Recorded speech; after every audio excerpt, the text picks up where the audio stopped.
In hospitality, the assumption has always been that more is better. More services, more features, more complexity. But what if the real opportunity lies in doing less and just doing it better? In 2008, while hotels were expensive and apartments stood empty, Marc Wachsberger saw something others didn't. Not by adding more, but by focusing on what customers actually value and cutting out everything else. That insight would go on to become the Capital Hotels and Apartments, a model that would challenge traditional hospitality and redefine how people stay. Today on Braadcast, we explore what it takes to see opportunity clearly, to back instinct, and to build through both growth and crisis. Marc, welcome to Braadcast. It's an absolute pleasure to have you here today. Great to be with you, Norm. So, Marc, listen, we've gone back a long way, and from when you've started right in the beginning, we try to help you find sites. I know that you're still eagerly looking for sites all over the country, and we're having conversations, and you're sending us sites. So, it's exciting for you to still be developing and growing and building your brand. But I was more interested in about Marc, when we decided to do this broadcast. It was something that we decided to take the entrepreneurs and speaking to you and engaging with you. I realized that you needed to be on the show because you've created something special, and I think you've created something that's going to last forever. So let's go back to the very beginning. I think you grew up in Johannesburg. I did, in Sandton, just around the corner from where we are now. Okay. Sandton boykie. Okay, you're a Sandton boy, and your mom and dad and your siblings and everything that goes with you. Where did you get your entrepreneurial flair or what you wanted to do, get involved in business? Was it from your dad or your mom? From my dad. He was a great entrepreneur, and I learned from him. I used to go on drives to the Vaal River. We had a weekend house there, and that hour drive there and hour drive back was a training ground that my father had for my brother and I. Okay, yes. We I think in my house we used to talk sport, and you guys were talking business. Around the dinner table, it was business. Around every opportunity, we were blessed in our upbringing, a very privileged upbringing. We also used to go snow skiing, and what's great about snow skiing is you get trapped on the chairlift going up the mountain, and that's also a great opportunity to just chat and chat and chat. We used to drill my father with questions, and when we were done drilling him with questions, would ask all of his friends who were also entrepreneurs questions, and were just so eager to learn. So did he tell you what you should go and study? No, I think it was kind of an automatic to go into business and finance and accounting. That seemed to be the natural path, and I think I was very lucky that that's what I landed up doing. I feel there's so many kids today who go the wrong path and then they have to reset because you don't know. So to be honest with you, I was just very lucky to go that route. And you graduated at Wits, and you did your, I think, your CFA, and then your first job. You graduated. Did you have to go? Did you get your job from a friend, or did you apply? How did that start off? So I say it's the sum of all angles to be successful. In the world of property development, we've got to find a win on parking. We've got to find a win on the land. We've got to find a win on the structure. We've got to, it's the sum of all of those little angles. When it came to my first job, that was quite critical. The angle there was that I started my CFA a year earlier than everyone else.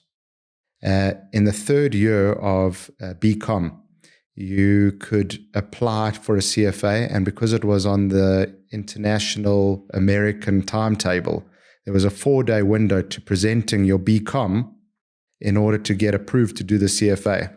So a bunch of friends of mine, and we worked out that we could take that gap, and that almost gained us a whole extra year, right? And that was a big angle for us. That angle translated into getting my first job, because at the age of 21, now I already had a CFA 2 going at the age of 21. And I was hired in corporate finance, and they could see it. They said, no, you're a step ahead, and that will continue to be the step ahead. Okay, and where was your first job? Who did you? It was a company called Questco, which broke away from Rand Merchant Bank in the mining sector. So we used to do M&A advisories, acquisitions, listings, a lot of empowerment deals for mining firms. And some mentors that you worked with there, some quality people. Did you learn a lot there, and how long were you there for? So I'm a big believer, again, from my father's teachings, that you learn in other people's businesses. Before you become an entrepreneur, before you get into any family business, go learn in other people's businesses about what to do and what not to do. In that 4 years, I learned, particularly from some of our clients, quite frankly, what not to do. And that was fantastic. It's funny you say that. Recently on the podcast, we had someone there that said, his biggest lessons in his life that he looks back at wasn't from the people that taught him what to be, what not to be, and all the things that he could avoid. So you're repeating some like really legendary people would have said the same thing. So what were the most important things that you learned not to do? So I think in a lot of companies today, you see how the culture's rotten. And when I got into the capital hotels, we realized that a lot of people who feel like employees feel trapped and they feel disempowered. And that's because, to a large extent, that's how I felt as an employee. And I saw it in all the companies we were consulting to as well. So that mistake of blocking people, of taking away their autonomy, of being micromanaged was probably the biggest learning. And in the capital hotels today, we empower our GMs. We say to them, this is your hotel as the general manager, and we are the support office who will only support you, but we give you a share of the profits and we give you the autonomy to run and make it your own. Yeah, because I think you're spot on, because, if you look at all the big corporates and the big institutions, they move so slowly. The time to make a decision, they've got no flexibility, and they just can't make a decision without going through 3 layers of management. And you kind of obviously need to give these people the authority to become their own entrepreneurs within this business. You're not part of a corporate, like what I would say, like a listed fund where you have all those guidelines. So yeah, you're flexible to make, and quickly, nimble, and that makes a difference for your company. But you went first and you started your own business, I think, in the private equity space, after you had learned for a while. How long before you decided to start your own business? So I came out of that 4 years of M&A feeling like I was on a high. I was quite successful. And now it was time to start on my own. And boy, was it tough. I had 3 failures straight off the bat. And you got involved in purchasing 3 businesses and they were all not successful. Yeah, either starting or purchasing. Some of them we scrambled to break even on the investments. Others, we try to start something and it was just an absolute flop, and it was an ego knock for me because now I was in my family's eye as well. And it was really tough. How old were you at that stage? I was 25. So you were still young. And so you started very young. That's a brave thing to start and getting financially involved. And were you putting your own money in, or did you raise finance? Yeah, I had made a bit of money in corporate finance. And then I was able to plug into my family network as well if the money was needed. We weren't talking about big money at that stage. We were talking about, nothing that was going to absolutely move the needle, because it was all part of the learning journey still. There was no question. And what industries were they in? They were in the alcohol industry. They were in the advertising industry. And they were in branding industry. Amazing. Because I come from an entrepreneurial background when I started from a young age, and you see these investors, they get involved in your business and they want to be part of the business, but you think, but I'm here every day and I'm working. They don't really understand how it works. So maybe you had a bit of that in the beginning. You didn't really understand how it worked, and maybe then you got your niche. You evolved, I think, from learning there, because I say learning from mistakes are blessings. Yeah, there's no question about it. And, you've got to try a few things and fail a few things. And we've learned, I think it's quite a strong motto, but it's something I believe, which is fail fast. So try.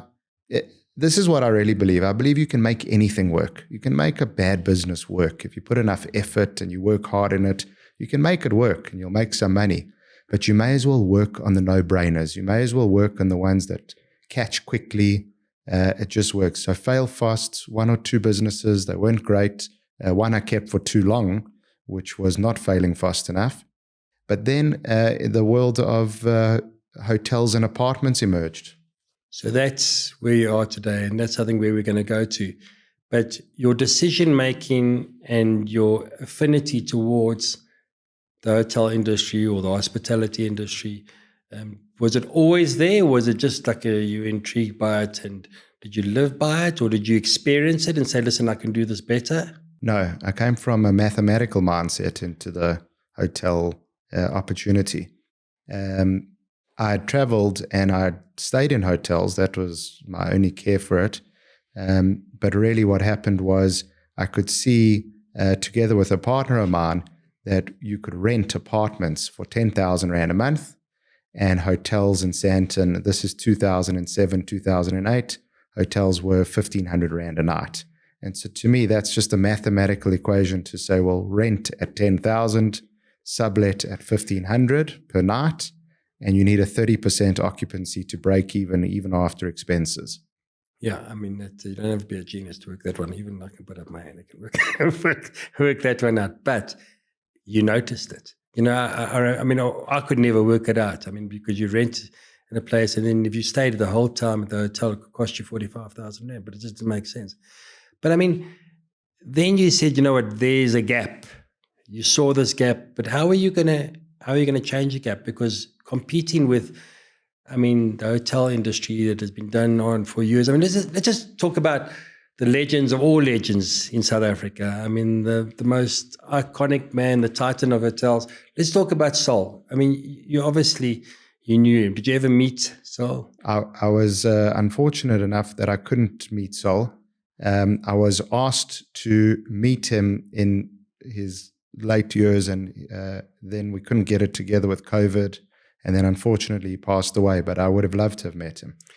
But now, like, they had a model, and his model was replicated. I mean, he did so well, and after he'd done it so well, then there were a lot of competitors in the industry that want to like improve on his model. But you know, they had their model that worked. I mean, there's some legendary hotel operators today that are still out there doing well.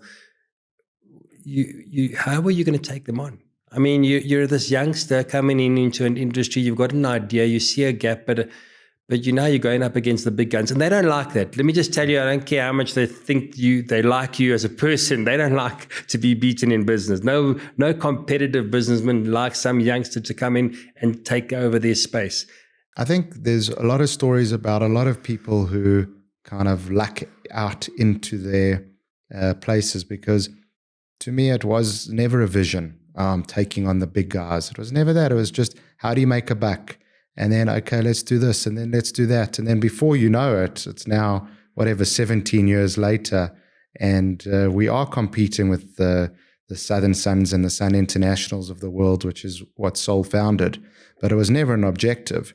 What happened in those early days is I hired a person who knew how to do short lets, how to fill apartments, and I partnered with her. And I knew how to give her the right incentive structure to go and fill the apartments. And I was supposed to just say, this is one of the investments, and I'm kind of not into it. But she filled it to 90% occupancy on day 3, if you can believe it. And then I knew... How many apartments were there? We had 70 apartments. In one building? In one building in Sandton, right by Investec, a building called Hydro Park. Oh, yes. And so because it was successful... Was that your first one? That was the first. And because it was successful... Then I said, wow, now we're onto something. This is a no-brainer. Let's put the effort. So did you get the head lease on that? We got a head lease on 70 apartments. See, what happened was, this is a story of supply and demand. In sectional title, you build the whole building, and the developer hands over the whole building all at the same time, same day, to all the investor buyers.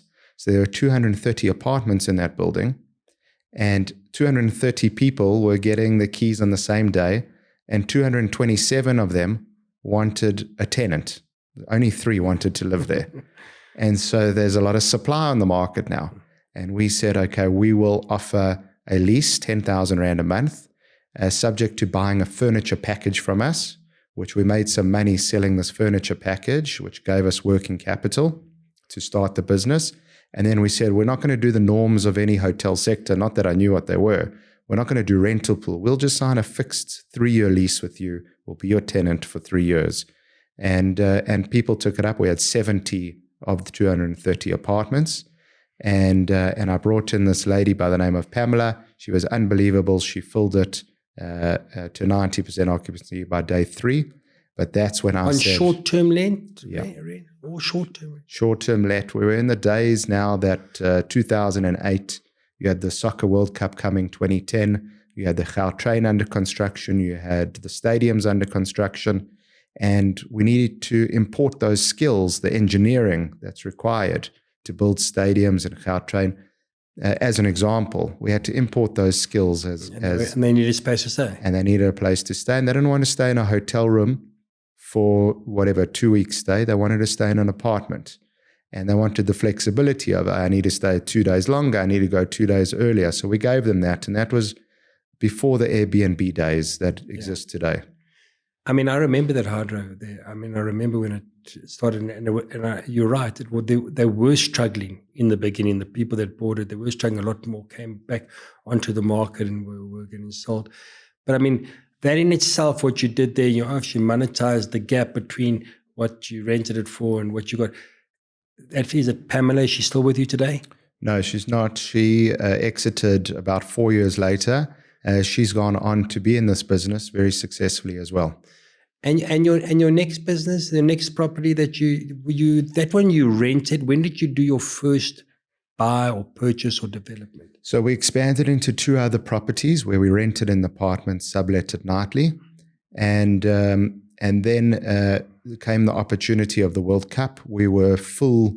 We had about, how many did we have? We had about 150 apartments when the World Cup came to town. And that was a 45-day stay because we had media staying with us. So we made a lot of money out of that World Cup.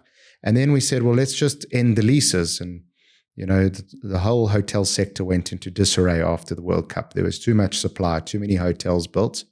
But we found afterwards we were actually quite busy because we were differentiated to the hotel sector, which was just rooms. We were apartments. So just for the viewers, the difference between a capital room and a hotel, you go there, you sleep there, you watch TV, and then you go down to the main reception and the restaurant, but you don't get to it's not an apartment. The capital is based on a flexible living environment. You can cook there, you can clean there, you can wash there, and you can stay there. It's like an normal apartment, but it has all the services as well as of a hotel. Correct.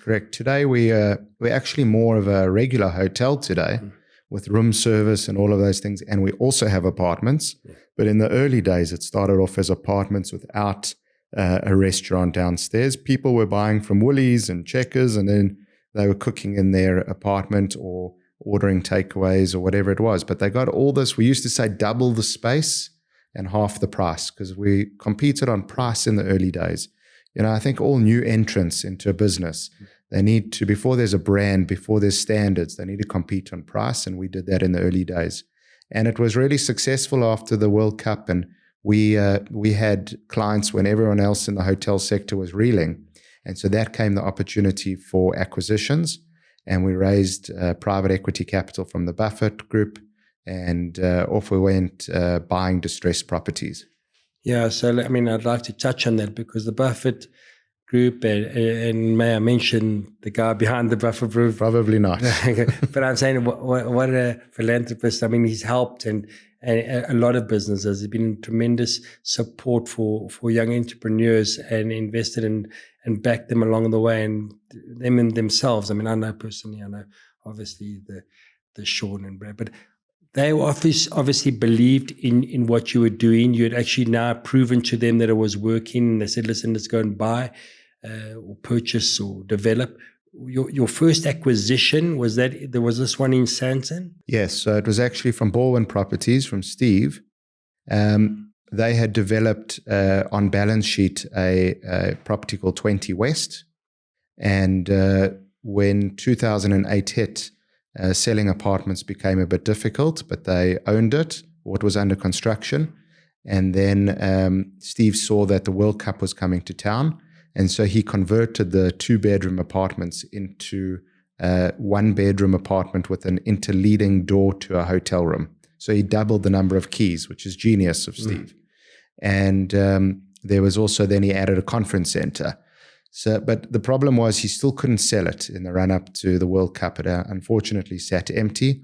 And then, there was some stress, I guess, and that was the opportunity for us to come and buy it at the right price on a sectional title basis. And we bought a lot of apartments. We then on-sold those same apartments that we bought at a margin, because we said, okay, we bought it on bulk from Steve for X price. We sold it for Y price with a lease back to us. Okay. So we went back to the asset-light model to a large extent, although we kept half, we sold half.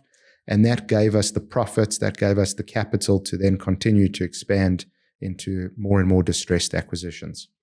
But I mean, it didn't come without its challenges, because I remember, even that process for all of you, including Steve, because, in the industry, everyone, and you talk to them and you all go through the difficult times, but it worked for you. I mean, you made it work. There were a lot of people that didn't make that work because, I mean, they were hovering around that development and the opportunity, and until it fell on your lap, it didn't work until that. From there, you went on to build your first development. There was another acquisition before that of a hotel that was also distressed, that had an assessed loss. And remember, I come from the world of corporate finance, mergers and acquisitions. So acquisitions for me, and the complexity of the financial side, has always been a strength of mine. You've got, we spoke about Sol Kerzner earlier. Sol was like a visionary. He was a builder of vision. I wasn't that. There's an opportunity. We can make it from a structuring perspective, a good opportunity. And before you knew it, I was buying hotels for the wrong reason, almost for like... You just saw the opportunity. Good opportunity. And we had to learn, and we made a lot of mistakes in that. But with 20 West, there it was, the tough thing there was we were signing these leasebacks, and we now had a liability to pay the rent. And yes, we had made capital profits, or we had made profits on the sale of the apartments, but we had to fill the rooms. And that was the first time I had to say, hold on a second, I need to build a proper business here. At the core, the business was a hotel business. Because before that, I would hire anyone to do any job. There was no good thinking around it. There was no culture, like I described earlier. We were just kind of, trying stuff. But I read a book that's called From Good to Great by Jim Collins, which became the foundation of the business. From Good to Great, Jim Collins says, hire the right people, get the right people on the bus, the wrong people off the bus, and put them in the right seats. And that was the start of building a true business. And that business and the culture attached to it meant that we could start actually filling these hotel rooms and perform above market. And today, that has been so successful that today we beat our competition, not necessarily because of this differentiated product, but actually because our culture... and the people in the seat. The people are off the charts in our business. Yeah, so I'm going to mention Rael Levitt lives by that book. He loves that book, also mention it. But it must be quite embarrassing for some of these hotel group and these operators. I mean, these groups that have been around for many years, where you take over their business, they can't make it work, and then you, a financial guy, and I don't think you're giving yourself enough credit, because yes, you are putting the people in the right seat and making it happen, but you're a financial guy, and you've seen the gap, you've seen the numbers, and you say, listen, this is like we all went through when the REITs had a crash, and you saw the net asset value of the share and the share price, they didn't correlate. You saw that in the hotel sector and said, listen, we can make this work. So all kudos to you and credit to you. No, yeah, it comes from, those guys, call it the old school guys. They were so successful in those earlier years. They used to print money, particularly attached to the casinos. They used to absolutely print money. And what then happens is it breeds complacency ultimately, and it breeds bureaucracy. We spoke about flexibility earlier, being light on your feet. They became, I think, very bureaucratic. And so for us, the opportunity to compete with them was by being flexible, by coming in with a bit of a disruptor mindset, creating that culture that I spoke about. And at the end of the day, we've outperformed massively, but it's not necessarily because we are so good. It was also just because we came with youth, with energy. And remember, as an outsider from the hotel sector, I wasn't in the hotel sector, as you say. You did it your way. What I did is I combined with the hotel experts. I hired people. I got an amazing COO, Garnet. I hired him from the hotel sector, and then I just used to fight with him. I said, but why are you doing this? He said, no, it's a norm of the hotel sector. And I'd say, but it's a bad norm. And we used to find the middle ground. When I was in charge, we served Marie biscuits for conference breakaways, Marie biscuits, literally, because I said, well, it's, we're giving a break and it's cheap and we must save. And then he said, no, you've got to have standards. So we've got the best buffet in town today. We've got the best conference snacks. But what was that balance, that fight of the norms with the entrepreneur and the outsider? That's what created the magic. Well, I think also I know, and everyone's been telling and I've been reading, you got very involved. You were very hands-on. I mean, you were in the dorm, and I don't think there's anything that you didn't do in your hotels in the beginning. I mean, you from booking, from carrying luggage to cleaning and everything. So, I mean, you learn from the ground up. So talk to us about that. I'm sure that's important for any business to understand every part of it. Yeah. So in the early days, it was just, if you're doing it on a dime, then you've got to do everything. So that's why I did it. I carried the bags because we didn't have a porter, and so I carried the bags, and I was checking people in because we didn't have enough people to check people in. We went from 0% occupancy to 90 on day 3. So we just were not resourced for it, quite frankly. And so I had to do all those roles. But I'm a big believer in do and then delegate. I think it's really important that owners of the business, I love that. They do it. You get a lot of these people who will say, do this. They just direct from above, but they don't know what it feels like to do it. And therefore, they don't understand what the issues are and what the mistakes could be. Do and then delegate. I love that. And I want to just, like in the middle of this conversation, just tell you that, you obviously know, because I think you got one of your staff to open up an account. We got a corporate account there. We stayed. I love it. I was in Durban last. Thank you for your support. I was in Durban last week. I absolutely loved it. It was amazing. I've been to the other hotels. We have our conferences here. You've got conferencing.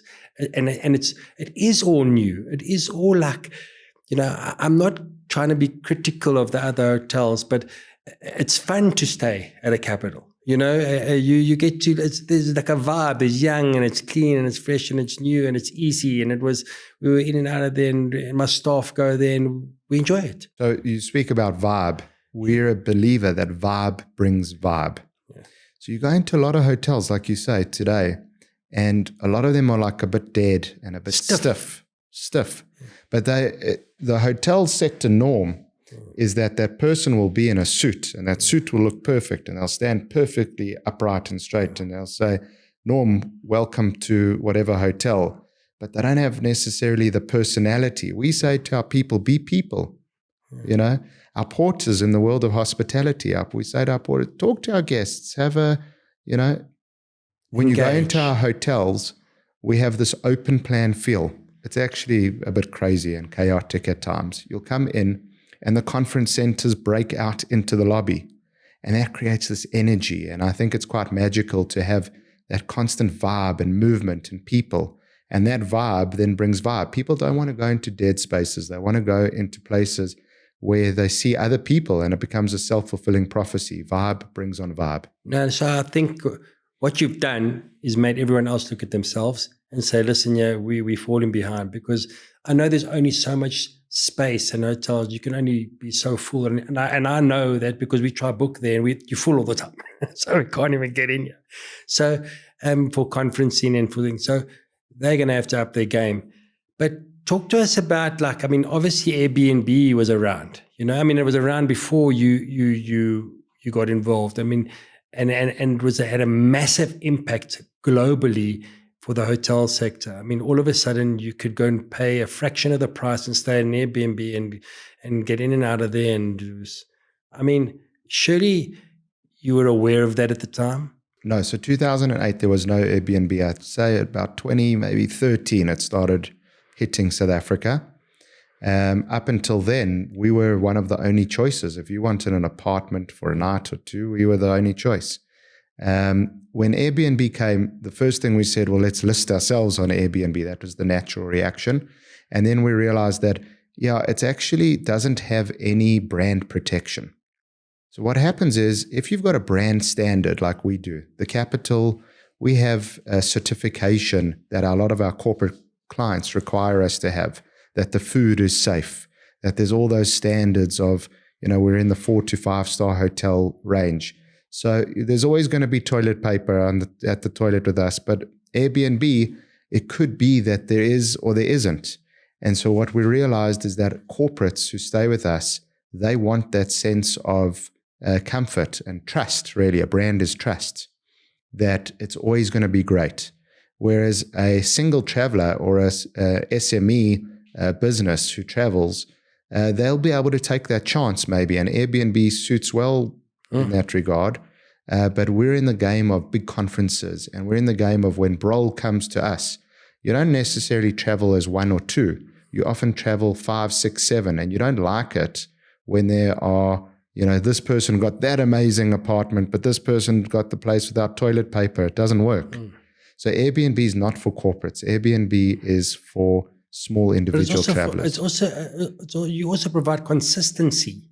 That's what you're trying to say. But I'm saying consistency across all the hotels. So I'm not saying maybe there is. Is there a cut and paste model, or is? Yeah, it's brand standards at the end of the day. Like all brands, you've got to have certain level of consistency, and then you go local as well. So whatever's in that area, you add the local flavor. But in general, if you're staying at the Capital, you know that you should trust it, and that consistency is really, really important. Some of your challenges up until then, let's not get to COVID just yet, but I'm saying you had some challenges and you were some difficult times. I mean, the viewers always like to hear how difficult the legendary entrepreneurs what they go through. Tell us about your biggest challenges and how you navigated that. And I think COVID's a completely separate discussion we'll get to. So in those earlier days, the headwinds, macroeconomic headwinds, were really through the roof. There was a hang-up after the 2010 World Cup. If you went to banks or investors and you said, can you finance this new hotel that we want to build? I mean, it was like we got booted out of the banks. That was we built a hotel called the Capital Menlyn Main in Pretoria, which is it's probably one of our best hotels today. When we went there, it was unbelievably difficult to get any form of finance. There weren't other hotels exactly in that area at the time. And if you looked at the hotel sector, the performance, it was shocking in the hang-up of the World Cup, and because of the complacency in the sector, like I described earlier. So all the investors and the banks would look at it and say, this is not financeable. And then we'd come and say, no, but we're different. And it was very difficult to explain how we were different. So to be honest with you, we were dealing with bankers again, finance people. Exactly. So the end of the day, how we did it, truth be told, is Buffett, as our partner, had to sign quite big guarantees because they could see what we were seeing, which was we're outperforming the market. Forget about the market. We're outperforming the market through this differentiator, through this culture that we had. And so when it was very tough to build, but then we were filling these hotels quite quickly. And then the next big problem that came was how do you keep expanding and how do you keep raising more and more and more capital when those markets were so constrained? So at that stage, did you have this greater vision of to be in all the provinces and to grow in all the metropolitans? I mean, I know you want to even grow even more now. You're telling us to find you more sites. But at that stage, did you have this great vision, or you were going hotel by hotel or one step at a time? So we were generally building hotels in the area that we lived and we worked and we'd find an opportunity here or there. The idea to go national was probably about 2015 only. Okay. And as we were successful in some of these other areas, we said, wow, well, let's keep doing that. I call it recipe creation. You know, we had a delicious recipe. It was very nice, but we'd improve the recipe and then we'd improve it some more and we'd try Pretoria and that worked. And then we'd try Cape Town and that worked. We'd try Durban. Durban, we thought it's going to be terrible, but we felt we needed national presence. So that's why we went to the Pearls in Durban. It ended up being a huge hit. So as you're winning and you're refining the recipe, you just say, well, let's keep repeating that same recipe. And so we went to Bombela actually in 2020, and that's also one of our most successful. And the learning was also that some of these cities that are, the macroeconomics are terrible. You know, you hear, we just opened in Quebec, Port Elizabeth. You know, we hear about how terrible the city is, the performance, there's water issues, there's power issues, there's political issues, but we're busy already there. Why? Is because you need to create a brilliant product in these. There is such a demand. There was such a demand and a gap in that market because, I mean, I think you had the Radisson there and you had one or two other, and then obviously the other hotel there by the casino, I think it's Sun International, have taken it over or revamped it. But there was such a gap because you had no choice. I mean, I'm sure you're going to do exceptionally well there. Yeah, it's really encouraging. And so our vision basically now, because years ago we did say, okay, what is our vision? You know, you get pulled in by some consultants at some point and they say, what's your vision? So what we laid out, our dream, our vision, is to have that our hotels will be in every single city. Like when you're driving around and you see City Lodge and you see Stay Easy and you go into all those towns, Bloemfontein, Tiger Valley, Stellenbosch, we did a gap analysis of about 20 or 30 sites across the country. Our vision is that when you drive into those towns, you'll see those hotels and then you'll see the capital, and it has its own brand, its own recipe. It stands for 4-star, 4.5 star hotel, apartments, conference, vibe. And so we just need sites, and hopefully some of your listeners here who are near retail, because our guests love to be next to retail, because they like to then go across the road to use some of their restaurants or their shops or their entertainment. Yeah. And we see parking synergies. I spoke about earlier about the angles, some of all angles. When you solve parking, you solve buildings. And there's a lot of parking synergies with retail as well. So our objective, our vision is to just grow more and more nationally. It's amazing, amazing.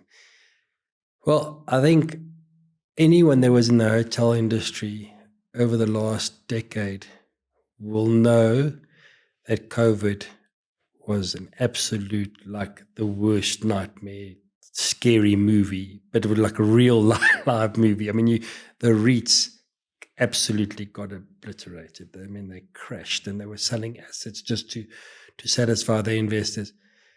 How did that play out for you? Because I know for a fact that every single employee of yours was paid. You kept paying them. The staff, you kept them there. And you navigated your way, not only morally right, but you got through it with your head held up high. Yeah, it was unbelievably tough times. It's almost, in hindsight. Do you think you would lose everything? So I think, let me just set the scene for you with one important point. Our competitors are made up of management companies. When you talk today about some of the big brands that you know, they are management companies. They're managing the hotels on behalf of property owners. We are a developer of our own hotels. We're an owner of our own hotels and the operator. And we're a new entrant, which means we need a lot of debt in order to fund our ability to be here. All the other hotel groups are existing, older. They've paid off all their debt. Paid off. We're the new entrant. Pile high of debt. We own the properties. And so quite frankly, the incentive was, well, Mark, you're going to get sequestrated if you don't make a plan. Okay, we got debt and sureties and all of that. And the incentive of our hotel competitors was, how do we close down? If we're not getting any revenue, how do we close? Our incentive was, how do we stay open? And I got the Department of Health to give us a certificate to be open as essential services to quarantine returning travelers who are returning from South Africa. How did we get that? That's the hustle factor. That's the entrepreneurialism that's in my DNA. It started off actually by helping the Department of Health. They said, we don't know what to do. So we said, well, we don't really know what to do either, but I'll find out for you. And so we got into, we created a partnership actually with Discovery, who gave us, we turned one of our hotels into a COVID positive quarantine center for the early COVID cases. And as we got to know all these standards, we got the certification from the Department of Health to stay open. And then we landed up consolidating all the limited business of essential services. Every hotel was closed. We were the only ones that were open. And all these travelers returning, the government would say, there's a flight arriving at OR Tambo at 2 a.m. You have to. But they told us at 12 p.m. It's arriving in 2 hours' time, and we're going to have 300 rooms. We need 300 rooms. I don't know why, by the way, the flight leaves, how many hours before. I don't know why they gave such short notice, but we reacted to that. Our team, our people, jumped out of bed and ran to open the hotel and check in 300 people who came back, and following all the COVID protocols as well. So between quarantining, between a COVID hospital, between essential services, and between taking these apartments that we had in our portfolio and renting them out as residential, we pivoted our whole business. Our whole business pivoted, which was not easy to do, but at the same time, it was like we had to do it. And we ran, if you can believe it or not, at 90% occupancies in the early COVID months. Well, I can guarantee you that only came about because of your entrepreneurship, your drives with your dad to the Vol, to thinking on your feet and knowing how to make it happen, because you had the most to lose. So I'm not criticizing the listed sector or the funds or the corporates, but when it's your own cash, your own money that's invested in your own business and your own property, and you have got the most to lose, that's when you really start thinking and coming up with ideas, because you got no choice actually.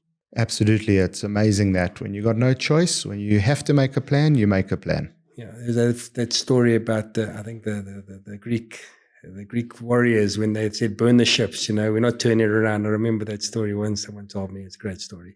Tell me your partners today that are involved with you in the business. Who is it? Still the Buffett? We still have Buffett. And what we've done is we've always chased the lowest cost of capital, because it's a capital intensive business to build all these hotels, to own these hotels, very capital intensive. And so we have moved to institutional by selling part of our property portfolio to a pension fund. And then we are busy raising capital institutionally as well. Well, I think you just listening to what you've done and how flexible you are and how nimble you are to make those entrepreneurial decisions. I think that some corporates take the layer cake to make those decisions, take years or months. I don't think you're going to have a problem with people supporting you back and investing in you, because they just know you're going to make things work. Tell me your worst deal that you did along the way up until now. I would say our worst deals are when the market is actually good. That's what I would say. When the market gets good and there's tailwinds, which is, I basically have never had it, but sometimes it happens a little bit. We bought a hotel here in Melrose. I'm sitting with you now. It's around the corner, called the Capital Melrose. And as things were getting good, it felt like there were some competitors coming in, and it felt like we should chase and do the deal. And we bought a property that wasn't quite right for us, but we said we'll make it work. And it hasn't been really right for us. So we're busy repurposing that property and expanding it actually to fix it today. We bought the land next door, and we're changing it from 109 rooms, which was also just fundamentally too small, too boutique-y for us, into a 200-room hotel with a proper conference center and a proper great restaurant and entertainment and vibe. right now it's just too small for us. So we did that for the wrong reasons, if that makes sense. Cape Town, by the way, for me today, as Cape Town has just gone absolutely crazy, everyone's jumping into Cape Town. I'm running a mile away. Because we're going to land up overpaying. We're going to land up doing deals for the wrong reason. We're going to land up taking things that are substandard. I am looking at the outskirts of Cape Town very carefully. Anything outside of that central city, very, very carefully. There's lots of opportunities we're working on.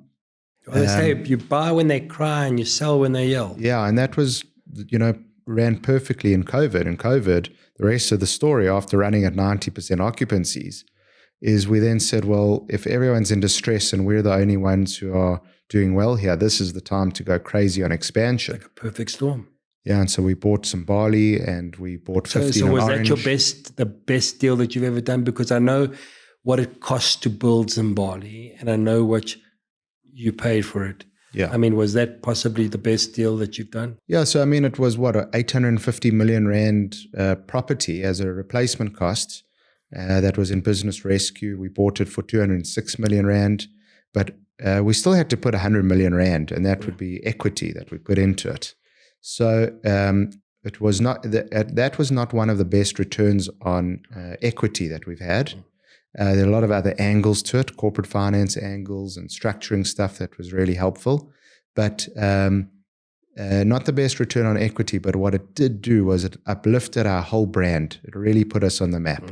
Because before that, we were the apartment guys, and now we were buying a 5-star resort. And well, you beat all the players to a signature property. Literally, I mean, an iconic property. You beat them all because they couldn't deliver, they couldn't perform. They actually didn't have the ability to write out a check. Yeah, in the end we were the only bidders, if you can believe it. There were about 9 bidders in the first round, but then the second wave of COVID hit. And that's when everyone ran away. And again, we were quite busy. And we had this track record to be able to raise the capital when no one else could. And so we raised actually, of the 206 million purchase price, we raised 200 million from Fed Group, from Fed Bond. Again, there's an entrepreneur who runs that business who looked at it. John Fields. He's amazing. He came to Zimbabwe. He looked at it. I said to him, John, just look at the asset value here. Look at like your worst case scenario. He could see it a mile away. But a lot of the other bankers, they have to follow, unfortunately, a bureaucracy, an internal, what's the serviceability, whereas you get some great entrepreneurs who can see it. Yeah. It's amazing. I mean, a great property. But, you talk about Cape Town. I think Cape Town is flying. Listen, the developments that are going on, they're selling off in the space of hours or minutes. I mean, the Berman brothers have just absolutely killed it. And I know just a few years ago, things were difficult for them. But I think the opportunities in Gauteng, and I think the opportunities in Durban, again, also you're on the North Coast, but I think there's a lot happening there. I think the opportunity is definitely in PE, but very much in Gauteng. I think we're coming off such a low base. I think people are coming back here, but there's a lot of upside. Things are cheap, and I'm sure. Do you have the same view or thoughts along those lines? We are looking at another hotel site acquisition in Sandton. Sandton is still Sandton, and yes, it's got its problems and its potholes and its all the municipal issues. But again, in the chaos is the opportunity, because that's when clients will say, but I need to still be in Sandton, notwithstanding all the mess. So let me stay in the hotel that gives me all the comfort that's all handled. And we handle all the chaos. We have full backup generators. We have secondary water supply. We have purity on the water. We have all the filtration and reverse osmosis on the water side. We have redundancy on telecoms. Fiber line gets cut. We've got the other fiber line. So we take the chaos and we turn that into an oasis.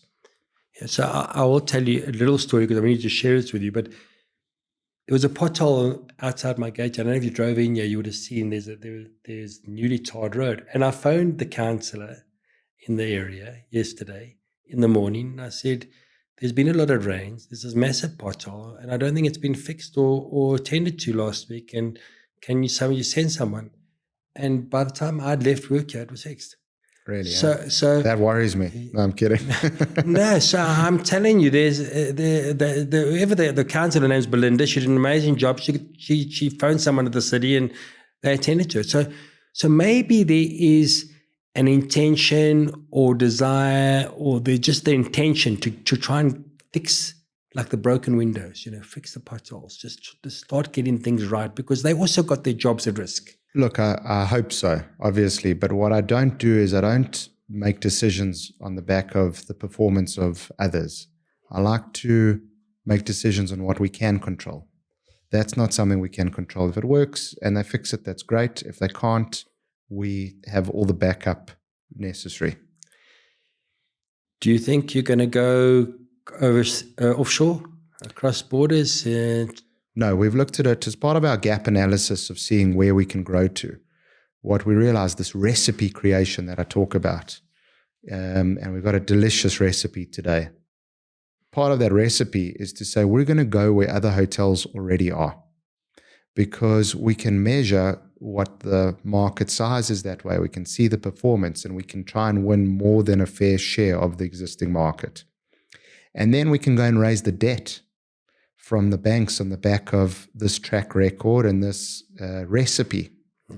And the minute we go into Africa, there's no debt markets. We are looking at Windhoek, there are debt markets, but the minute we go into Africa, there's no debt markets. So we think there's so much opportunity in South Africa. Hotels, there haven't been any hotels of any significant scale built outside of the Western Cape.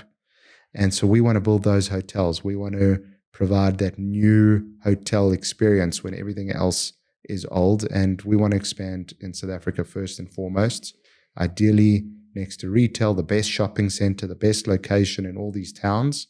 That's where we want to be.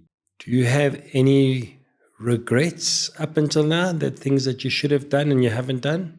Not overly, but I think we could have grown faster in some respects. There would have been some. I mean, we've got only 13 hotels. But you've got, I think, over 2,000 rooms. About 1,750 rooms, yeah. Okay. There's some, maybe we could have gone a bit faster, but I don't have any clear regrets on anything, no. Okay. Because also you've got to understand, we're a trying and learning organization. This is something that I learned along the way. That story from Amazon about the two-way doors and the one-way doors. So what they say is if you're going to go and build a hotel in a location, it's not like if we get it wrong, we can move that hotel. That hotel is always going to be there. That's a one-way door.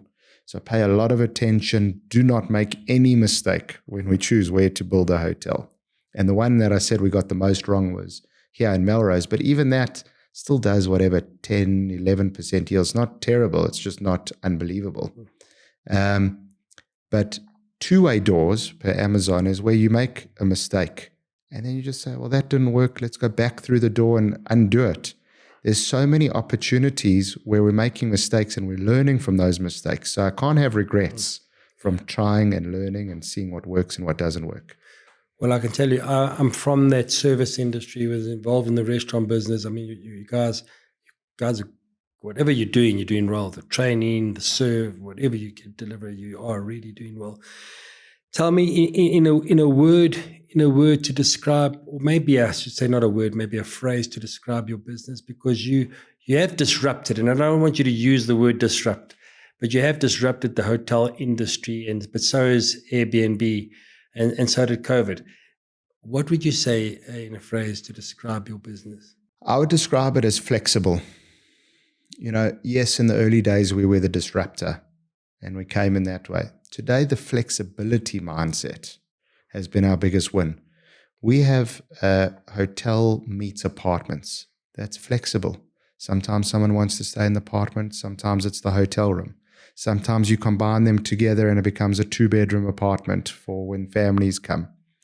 In our culture, when people have conferences at us, they say that the competitors that we have when it comes to conferencing, they just like to say, well, no, I'm sorry, we can't do that. We can't do this. We like to say, we're flexible. You want to do that? We'll make a plan. So it's in our culture and it's in our product. flexibility. What a beautiful word, because I mean, it talks to everything. It talks to convenience. For me, I just want things to be easy. And if you're flexible, it like speaks to me. You can make it happen. So yeah.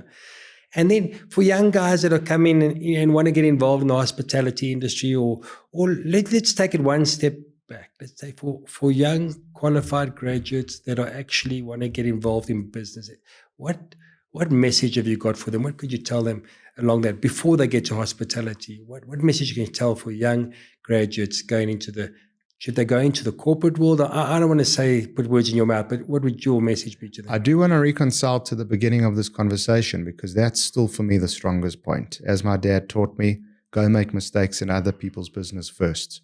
So go, no matter what you're doing, that first job is critical. Hustle to get that first job. Okay, it's hard to get that first job.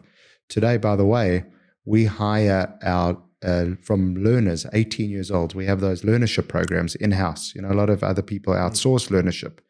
Our best people are in-house, 18-year-olds, 19-year-olds. They get a great first job with us, and they get training. So my advice is go find a business that's going to give you learnings of what to do, what not to do. They're going to train you. It doesn't matter what you get paid. Forget about remuneration. Okay, obviously at some level you've got to have some remuneration, but think about where are you going to learn the most, where are they going to invest in training, because they are paying you for you to work for them. They're paying you in the form of the learning that they're going to give you, the teachings that they're going to give you. Focus on that, go 4 years there, and then make the jump to not replicate the mistakes and to replicate the successes. Well, I can tell you what a story, what a journey, and what a product that you've got for South Africa. And I'm just so glad you're one of your whole family that are adding to South African, because I'm a passionate South African. And what you've contributed, you're leaving behind, you're still creating a legacy. I want to take this opportunity again to thank you for sharing how you did it, all the mistakes that you've made. You're an amazing person. You're an amazing businessman. And I think everyone can learn a little bit from what you've done over the last couple of years. And we wish you all the very best of your success into the future. And we'll certainly help you find sites, and we'll certainly help you grow your business, and we'll be there to see it. So thank you, Marc, and thank you really for being here. It was an absolute treat to listen to you. Thanks so much, Norm. I've loved being here. Thank you to you and your listeners. Thank you. This is Norman Raad, and I'd like to thank you for watching today's episode. Don't forget to like, comment, share, and subscribe. See you on the next episode.